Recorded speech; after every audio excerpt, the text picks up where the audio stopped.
In life, we are presented with the constant question of morality over convenience. If laws and justice systems were not held in place to keep some semblance of peace between citizens, how fast would chaos spread to the point of damnation? If left to your own instinctual urges, how long would you last? Movies and television shows have dabbled with this, from The Walking Dead to The Purge.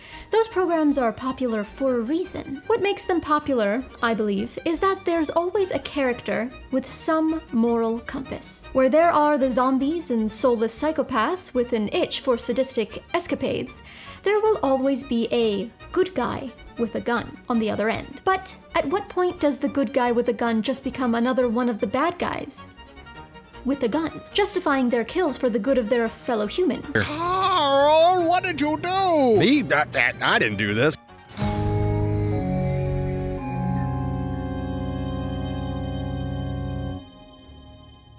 Hello everyone, and welcome back to the Neverland Book Club. Today we're scratching a biased and moral itch with Stephen King's latest release, which actually isn't categorized as horror, but we're reviewing it anyway. Billy Summers. As mentioned before, I was so very excited to read this particular title, and I must say, it did not disappoint. Not only did it keep me engaged and on my reading toes from hardcover to hardcover, it also presented ideals, questions, principles, unique scenarios, and characters that had me thinking about my own life choices and experiences well after. It's clear King was busy during lockdown 2020, doing his research and plotting out a well-executed story that surely doesn't feel like it was written in the 11th hour nearing a deadline. This story was steeped in a crock-pot for days on end, developing a hearty broth filled with interesting flavors and spices. Just so yummy. I know I normally equate King with cake, but today, he's a broth. Good soup. Now, before we begin, I'd like to quickly remind everyone to consider becoming a patron on Patreon for channel perks, first serve on coming merch, behind the scenes, and so much more. There are a few posts already up as sneak peeks, so go ahead and give them a look. I'm still trying to figure out what to put on there exactly, so if you have any suggestions or something specific you'd like to see, please let me know. Alright, back to Billy. Let's start with a quick synopsis. Billy Summers is an army vet and man for hire under the wet work description on Craigslist. Ew. But don't expect him to get out of bed for any target less than Dahmer himself. Was Dahmer evil? Or was he just misunderstood? Hot take, not today. Since he's not a beggar, Billy has the luxury of being a chooser, and being a man of principle rather than fortune, he takes his pick based off the hit's previous crimes rather than the bounty on their rolling head. The story of Billy Summers' last job as a for-profit assassin begins in a hotel lobby. The pace picks up right away as we are introduced to Billy's possible clients, we'll call them, and a briefing on his soon-to-be new identity if he decides to take the job, as well as the target, a fellow hitman who will take any hit as long as the price is right. Say yes to the hit. The literal antagonist of Billy's character.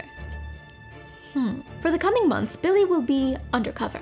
He must blend into the neighborhood and develop solid yet distant ties with his neighbors and acquaintances. He must have a job that allows for odd hours and an amount of unquestioned secrecy. Secrecy, yes, there's a T in secrecy. A gig that calls for long nights in the office and vague answers if questioned. What could it be? What could it be? I know!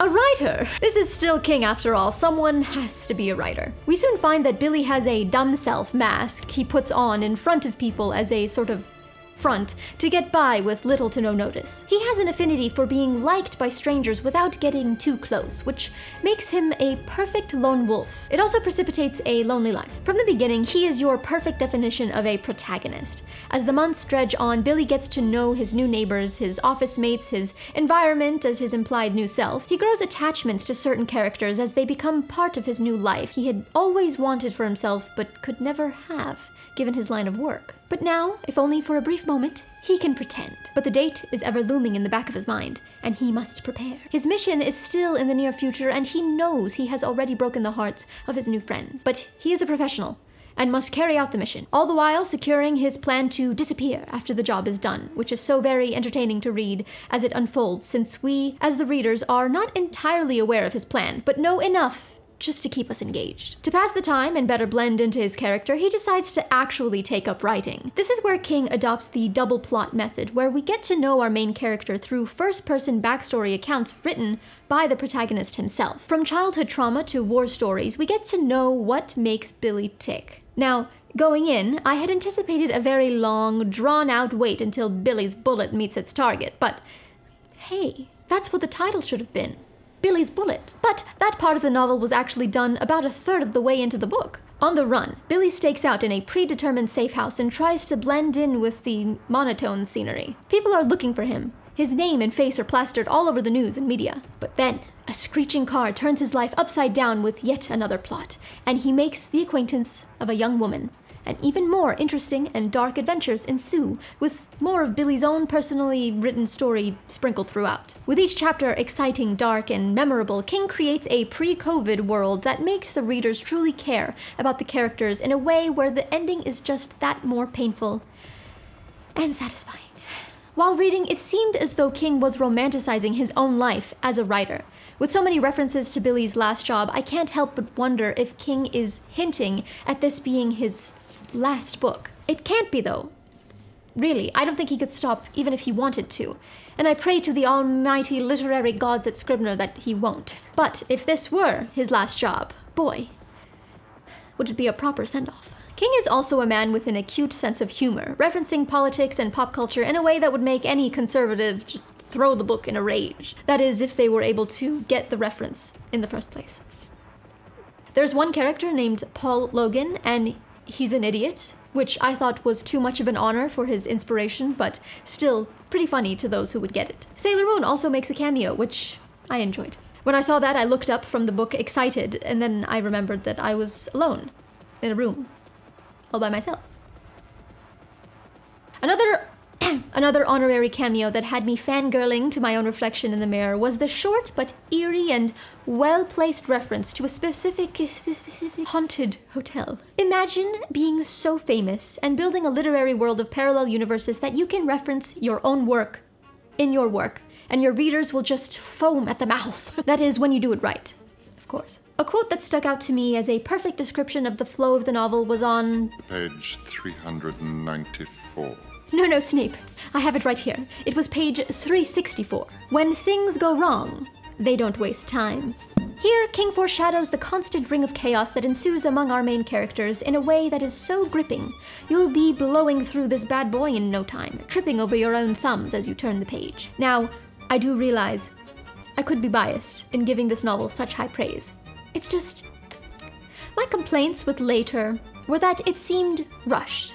Recycled old methods, dressing them up in a way that might seem new to someone who wouldn't know any better. But this was a beautiful gift to the constant readers who have stuck with King throughout the years, who deserve a long-awaited meal after such disappointing snacks. Not only is King telling us this story within a story, he is also referencing his own work, both fiction and nonfiction. He gives Billy writing advice that could be echoed from his nonfiction work on writing, telling him to write what you know and to always use a character twice. Not only does he stick to these things while writing Billy's personal narrative, but he manages to play by the book so well within the novel itself, it's just astonishing to witness. No character, no scene, no coincidental piece of dialogue is without purpose, without specific execution to move the story forward in such a thoughtful and artistic way. With such a simple premise as a hitman with a moral compass, King was able to take this Dexter character and make him more human, more lovable, more relatable and tender and badass than most of the fictional main characters I have read so far. I find myself thinking about Billy, about his journey and the characters he met along the way, about what led him to the final chapter of his last job, about the legacy he left in his wake, echoing out as a sharp crack of a sniper shot. He truly is a good guy with a gun. I do have one complaint. There's a scene straight out of Mr. and Mrs. Smith where he's at a carnival with a family and he plays the shooter game and is suspiciously good at it, and the kid is like, "Jeepers, mister, you're really strong." Yeah, I felt like the story could have done without that little cliche, but let's move on. And while we're on the note of things that bugged me, see, I didn't move on, there was also a very disturbing yet well-executed scene of revenge. Now, this was stress-inducing to read, but also I don't want to say the word satisfying because it was also cruel and inhumane. But then again, the specific character that receives it, deserved it? Yeah, I'm gonna go with it. The good part though is that we as the reader understand what happened without having to read all the gory details because King graciously fades to black in the perfect spot. So if you are easily triggered by such things, just proceed with caution. Also, at one point there's a ton of puke. And I am not a puke person. If I so much as hear someone dry heave, I will run in the opposite direction, screaming. I can't do it. All right, now that I'm done whining, let's get to the question of the day. Who is this book for? Billy Summers is for the constant readers, as well as the new readers. I wouldn't say it's a good book to start reading King, but it is definitely one that will have you on the edge of your reading chair for a solid 500 pages. Come to think of it, I would actually say this is similar to a Marvel movie in its action and devotion to character development, while implementing the blood and grit of a Quentin Tarantino film. But also, maybe Pirates of the Caribbean. I did have a moment where I thought of Captain Jack being all like, this shot isn't meant for you, while reading, but we've already established how my childhood self was a little obsessed with those movies, so we'll stick with Quentin Tarantino. Sure. One last thing I want to say about the novel is that it's not what you expect. It's not horror, it's not sci-fi, it's not fantasy, or even historical fiction. It is real fiction. There are even parts where King kind of foreshadows the pandemic, saying like, we didn't know that we were going to be stuck in the house for months on end, blah, blah, blah. Interesting. This is the first COVID book I've ever read. Huh. It is told through a relatable lens of trauma and overcoming obstacles both within and without. There are times where it got so real, it even helped me through some tough days. I know I don't normally give books a rating with these reviews, though I sometimes have in the past. I kind of stopped for no apparent reason, I don't know why. But I'd like to rate this one a 5 for 5. That was 10. 10 out of 10 would recommend. If you could get past the few things that I mentioned that had bothered me, I guarantee you a satisfying read. This was the meal. All the courses, and of course, the cake. That's all I have for you, dear viewers, today. Thank you so much for watching. Be sure to like this video if you liked it, and subscribe for more reviews, TBRs, vlogs, and so much more booky fun times. Some behind-the-scenes extra videos and blurbs are up on our Patreon, so be sure to go check it out and consider becoming a patron. Today's shout-out goes to the 5th Marauder.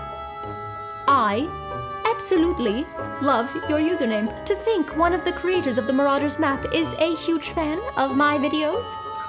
I bet you could see me dancing around in my room in glee, or pacing at night like Dumbledore. But do remember, I don't strut. Alright, I'm off to go obsessively refresh my Amazon author page to see when King graces us with yet another 5-star meal, or even a frozen TV dinner. I'll eat whatever he cooks up. Stay lost, keep reading, listen to your moral compass. Goodbye! Oh no! My secret has been exposed.